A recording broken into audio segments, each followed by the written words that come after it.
Ok. Bonjour, bienvenue donc dans ma vidéo de présentation du texte argumentatif.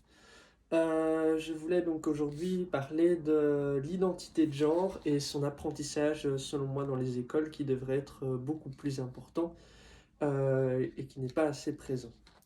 Alors, donc je trouve par exemple que le mot genre, sexe sont beaucoup trop confondus.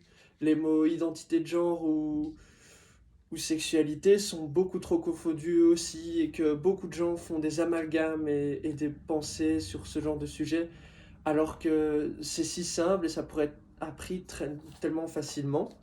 Donc voilà pourquoi je défends aujourd'hui la question de faut-il apprendre ou pas l'identité de genre et ses principes dans les écoles. Alors, passons donc à mes arguments. Mon premier argument, c'est qui ça concerne. On pourrait se dire que ça ne concerne que quelques centaines de personnes et on s'en fout et tant pis. Mais en fait, l'identité de genre, ça concerne beaucoup plus que ça. Déjà, ça peut considérer tous les six genres, tout le monde compris. En fait, ça peut intéresser vraiment n'importe qui au niveau de son identité de genre. N'importe qui s'est posé un jour des questions sur son identité de genre sans parfois s'en rendre compte, c'est parfois inconscient. Mais tout le monde s'est déjà questionné sur son identité de genre. Mais l'ont-ils bien fait? Ont-ils bien posé les bonnes questions? Ont-ils les bonnes connaissances pour pouvoir correctement se questionner là-dessus? Eh bien non, non, je pense qu'ils n'ont souvent pas les connaissances et que souvent c'est ce manque d'information qui qui va créer des problèmes dans chez beaucoup de personnes pour leur identité de genre. Qui ça concerne? Ça concerne aussi, euh, on a déjà 3% de la population belge qui est reconnue trans, juste trans. On compte même pas les intersexes dedans, qui sont 1,7% en Belgique.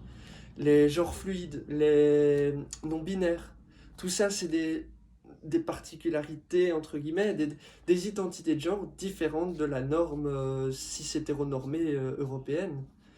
Mais voilà, elle est là et ça représente plus de 5% de la population, ce qui représente déjà en Belgique, pour 11 millions et demi d'habitants, plus de 500 millions de personnes. 500 000 personnes, pas 500 millions, pardon.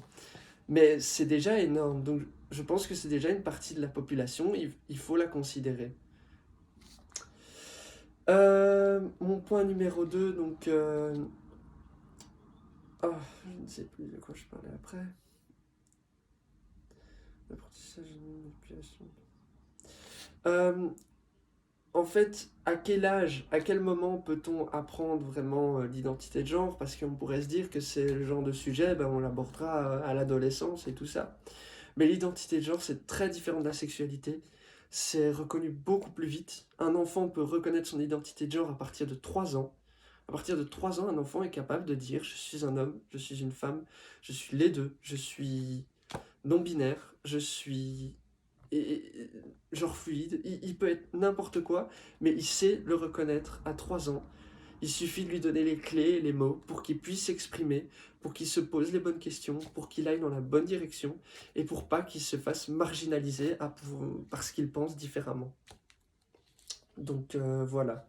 Je pense que c'est très important pour un enfant de pouvoir se sentir inclus dans la société et de pouvoir se sentir appartenir à elle et non de se marginaliser, à se poser des questions, mais pourquoi moi j'aime pas ça, pourquoi lui il aime ça alors qu'on est censé être du même genre. Et voilà, je pense que ça peut créer pas mal de traumatismes, je pense que l'information est vraiment la clé ici et que c'est vraiment un titre informatif pour la population, pour les enfants et aussi pour les parents d'ailleurs. Et le dernier point que je voulais aborder, c'était les cours d'identité de genre, je pense, peuvent casser les stéréotypes de genre qu'on a dans la société, qui sont construits très très jeunes. Le rose pour les filles, le bleu pour les garçons, le robot pour les garçons, la princesse pour les filles, et pas d'entre-deux. Et c'est vraiment horrible, parce que c'est de la violence psychologique que de forcer un enfant à jouer avec un jouet parce qu'il est de son genre. C'est de la violence psychologique et il faudrait que ce soit un peu plus reconnu. par les parents, surtout pour ce point-ci. Donc en conclusion, euh, je dirais que c'est juste un manque d'information. Je pense que c'est des violences qui sont faites chez tout le monde est concerné, que c'est un manque d'information énorme qui pourrait vraiment permettre aux gens de se poser les bonnes questions. Pas de ne pas s'en poser, mais de se poser les bonnes questions, d'avoir les bonnes bases pour pouvoir s'exprimer, en parler et tout simplement faire un coming out plus sain. Donc voilà. Euh, Maintenant, pourquoi ces cours n'ont pas encore été légalisés en Belgique? Pourquoi ce ne serait pas si facile et si possible? Je pense que c'est tout un autre débat que l'on peut ouvrir. Mais jusque-là, voilà, je vais conclure ici et merci de m'avoir écouté.